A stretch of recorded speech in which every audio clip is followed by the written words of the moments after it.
There's some big changes for our military families. I'm talking about the fiscal year 2025 National Defense Authorization Act. It's packed with a bunch of updates, and you're going to want to know about them, especially when it comes to childcare. And make sure you stay till the end because I do a full breakdown of the math on two of the programs. Roger, sir!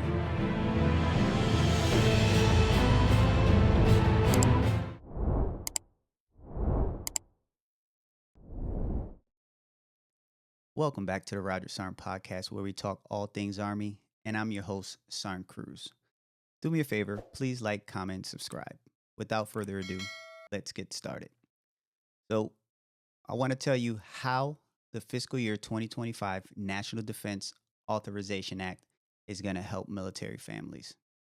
So, most of us are under the impression that because we're military, that there's not a bunch of options out there. And I'm going to tell you right now, this is nothing further from the truth.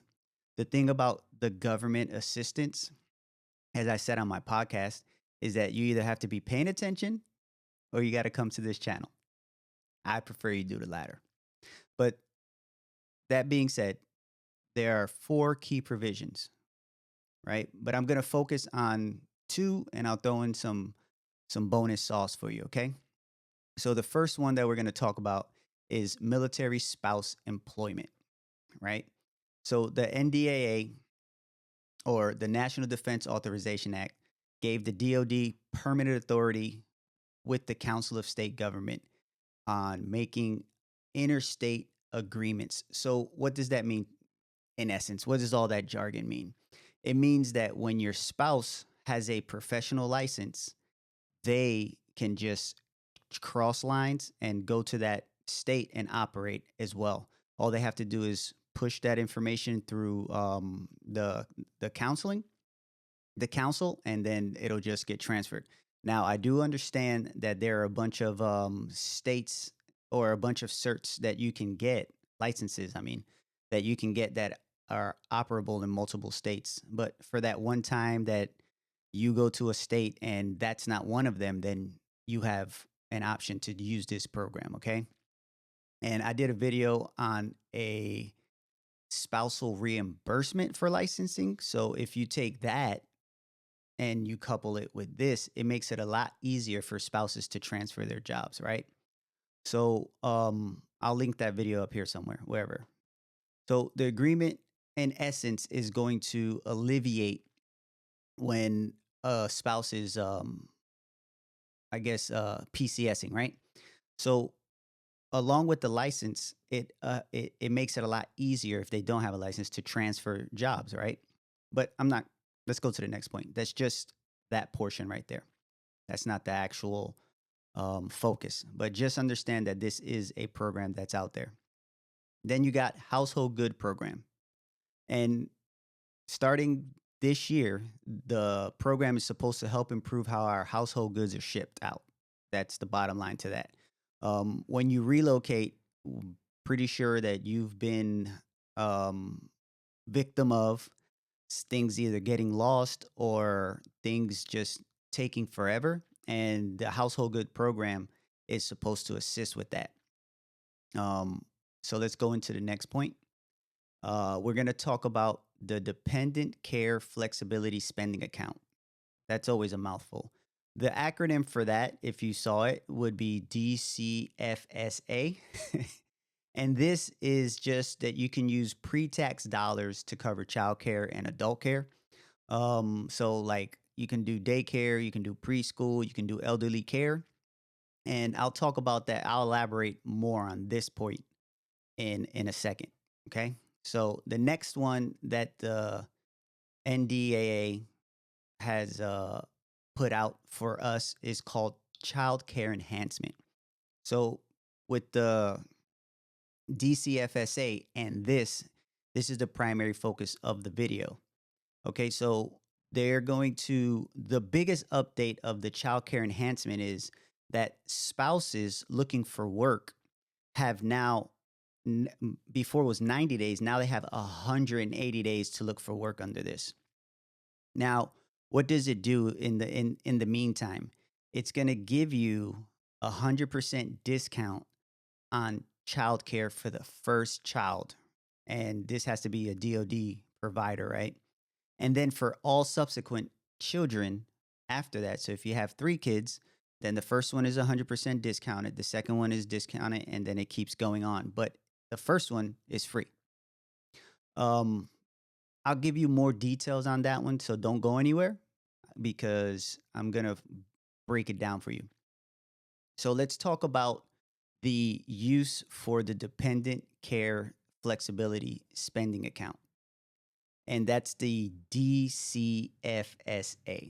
So with with that, military families are going to have access to plenty of programs um, that helps us out, right, with the childcare. That's the whole purpose of this right here.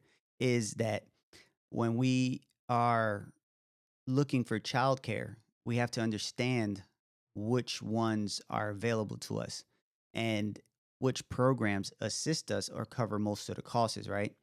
So, one of the key resources to find out which childcare is it that actually works for us that we're entitled to is going to be the militarychildcare.com website.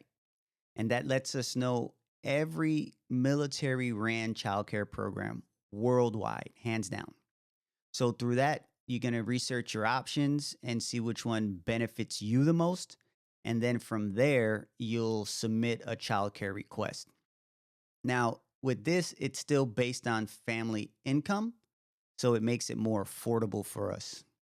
Um, the factors of, I guess you would say, for eligibility are either you're too far from an approved one on post, or you you got the insane wait list that we all have come to know, right?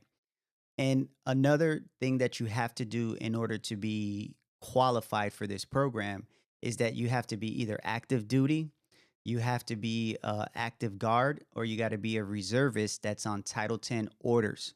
And if you're a reservist, you know what it is. So I need not explain to you, but if you are active duty and you're thinking about going reserves once you finish your term or your contract, all that means is when they activate and they get, I guess, demo or mobilized, they get on active duty orders and they're called Title 10. And this program is even available to civilians, right? And the program is also approved with civilian providers. So you can get a civilian provider. You have to get them approved through the program, the DCSFS DSFSE. I don't know how to say it. It's Dependent Care Flexibility Spending Account. That program. So with this program, you can also use $5,000 of pre-tax earnings to help cover dependent care. And that's huge. That is going into the tax laws and all that cool stuff. I just know you can use it. If you want to know more about it, look at it on the website. I'm going to give you all the links so you can do your own research. And as I said, with this one, with this particular program, you're going to be entitled to care like childcare, pre kindergarten, and summer camp. So at the end of the day, it's gonna ease the financial stress for your family. Don't bounce just yet because I got another benefit to go over with you. The next one that we're gonna talk about is called the Military Child Care in Your Neighborhood. And this acronym is MCCYN. And to all you guys listening out there, I'm sure we could all agree. We could all agree that we have issues accessing childcare, especially when it comes to the CDC, right? Sometimes, just like in the other program that I told you, you're either too far or the approved ones are too far, or you got these long ass waiting lists. So, in order to address that, what the DoD offers is the military child care in your neighborhood. And this is going to be the fee assistance. It's going to have a fee assistance and it's going to be for eligible families, right? And again, it's geared to offset cost. This one's also available to active duty members. This one's also available to reservists and the National Guard. and on active duty orders, Army civilians. But with this program, it also opens the door to Gold Star spouses, which is huge in my opinion. And to be eligible for this particular program, you have to be stationed in a pre identified fee assisted eligible installation type deal. So they have to already be part of the program in order to give you this discount or to be eligible. Or or you have to be stationed in a place that doesn't have either childcare or not either child or and youth programs. So the CCYS, I think that's the name of it. Yeah, those yeah, they can't have those available, and then you can go somewhere else, right? If you're married, your spouse has to either be employed, they have to be actively seeking employment, or they have to be enrolled as a student for a certain amount of semester hours. And that's going to, you guys can check that out on the website and you can see exactly what the parameters for that is. What are the minimum amount of hours that you can do? For your child, as far as your child, they're covered from birth until they're 12. So as soon as if you want to pop the baby out and then put them in there, they're also covered under this program. Um, so the military child care in your neighborhood program is just making sure this program in particular is just making sure that you have the opportunity of for affordable care when the options are not available. That's the main goal to this. And obviously, bottom line, other than that, is peace of mind. So, with another program that I'm about to tell you about, this one's a really good one, really good one, and this is called the Childcare in Your Home. Um, if I'm telling you, there's so much sauce in this video that I don't I don't even know. I'm surprised myself. Like as I'm reading through this, or as I read through this, and I was sifting and sifting through the Child Care and through the Defense Act, I was like, it. If we only knew, like we have to know this. So this is a bunch of sauce. That's all I'm saying.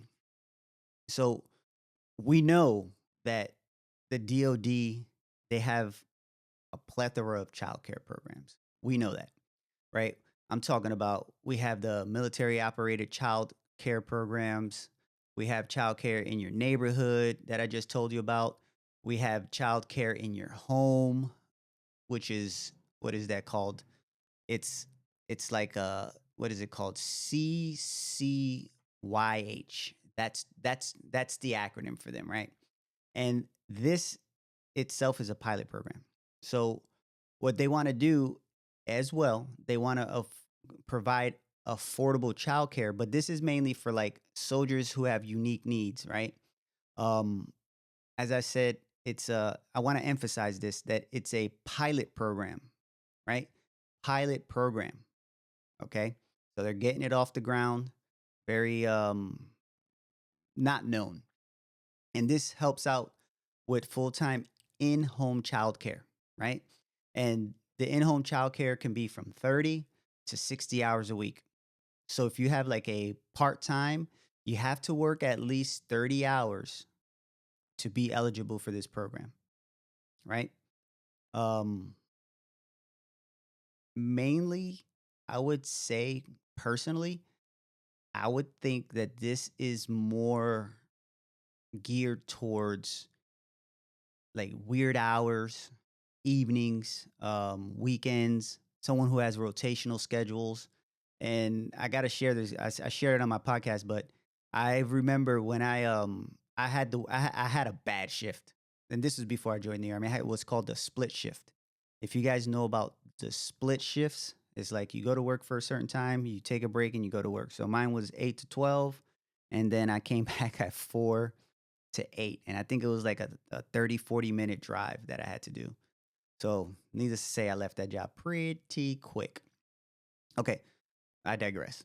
So, the kicker about the childcare in your home program is that It's available in select regions. As I previously stated, it's a pilot program. So as they're trying to get it off the ground, um, it takes a while. It just takes a while, right? So they're testing sites, and some of the sites are the national capital regions, Hawaii, San Diego, California, Norfolk, Virginia, San Antonio, Texas. You got Colorado Springs, Colorado. You got Seattle, Tacoma, Washington, Jacksonville, Mayport, Florida. You got Fort Walton Beach, Florida, Fayetteville, North Carolina, and then you have Las Vegas, Nevada. So, for if you're wondering, like, if do I have to be single? Do I have to be married? Um, you can be single, dual military, or active duty with a working or a studying spouse. Remember that. So, as far as the child, with this one, you're going to have from 6 weeks all the way up until until they enter kindergarten, right? And I will say it again. It is a pilot program. So there's limited capacity. And just like anything else, when there's limited capacity, um, you're not everyone's gonna be accepted. That's it. So first come, first serve, and not all of us are gonna receive the offer um for actually getting in the program. So do not do not come for me if you if you get denied, okay? Just saying. Just make sure you explore all your options. All your options. I'm giving you a lot of sauce in this video. So if this one doesn't work, then the next program, then you got the next program and try it again. And all the links are going to be in the description. So you can just click on them, you can read on them, and you can do your own research. Okay, so let's go through a breakdown of the military childcare in your neighborhood and give you guys an example of like like a fee assistant calculator. Okay, so in order to talk about this, you have to understand what some acronyms are that I'm going to use. I'm going to use TFI, and that's total family income. That's pretty much the only one. Okay, so let's do an example of a dual income family with TFI of $102,501 all the way up until $115,000 living in a base area. So TFI category 7, basic parenting fee for full-time care is going to be $598. Provider monthly rate is $1,800. So what you're going to do is you're going to take the actual rate, you're going to subtract the fee from it, and you're going to get the benefit amount. So therefore, you're going to say, $1,800 minus 598, and that's 1,202. So your responsibility is going to be $598 if you make between $102,000 and $115,000 living in a base area. Let's give you a second example. Let's do a dual income family with a TFI of $102,000 and 102,501 and $115,000 living in a high cost area. So the TFI is going to be category 7 again. High cost parent fee for full-time care is $620. The provider monthly fee is $2,500. That's $700 above provider cap. So what you're going to do is you're going to take the provider cap, you're going to subtract the parent fee, and then you're going to get the benefit amount. So that's 1,800 minus 620. That's going to give you $1,180. So your total responsibility is going to be $620 plus $700, which is the above provider cap. And then that equals 1,320. So that's going to be how much it would be to live in a high cost living area. So it sounds like a base area is a lot better to be around. All right, so let's go to example number 2. And we just talk about this, right? Childcare in your home. And with this one, we have a little bit of a different, I guess, way of calculating this. So example number 1, full-time care in a base area. TFI is 150,000. TFI category is 10. The parent fee for full-time care in a basic area is $846 per child per month. Provider cap for full-time care is $1,800 per child per month. Jesus. Provider rate is $1,650 per month, and that's below the provider cap. So the benefit amount is going to be the provider rate minus the parental fee is going to equal the per child per month. And that's $1,650 minus $846 equals $804. The parent responsibility is $846 per child per month. Same as the parent fee, because the parent fee is less than the provider cap. Now, let's switch it up to the example number 2, which is the full-time care in a high-cost area. TFI is 110. TFI category is 7. The parental fee for full-time care in a high-cost area is $620 per child per month. Provider cap full-time care is $1,800 per child per month. And the provider rate is $2,500 per child per month. And that's $700 above the cap. So the benefit amount is you're going to take the provider cap minus the parent fee equals the per child per month rate. 1,800 minus 620 equals 1,180. The parental responsibility in this scenario is now 620 parental fee plus 700 provider cap fee, which gives you that 1,320 per child per month. More than the parental fee because the provider rate is more than the provider cap. Now, one thing I want you to understand that I'm giving you this information and you're going to have to read a lot more into it in order to understand full terms. Why is it that if you live in a high cost area, it's exuberantly more than the basic area, right? The basic area or housing area, whatever it is. You got to understand that because it all depends on where you pick a house. If you're on post, you'll probably be a lot closer. If you're closer to like a smaller town, it'll be a lot easier or cheaper. But when you move into a city, let's say a high cost area, we can talk about Austin, Georgetown, Round Rock, if we're here in Cavazos, right? Because that's what I know. Those are high cost areas. It costs a lot. So your providers are going to be a lot higher. Okay.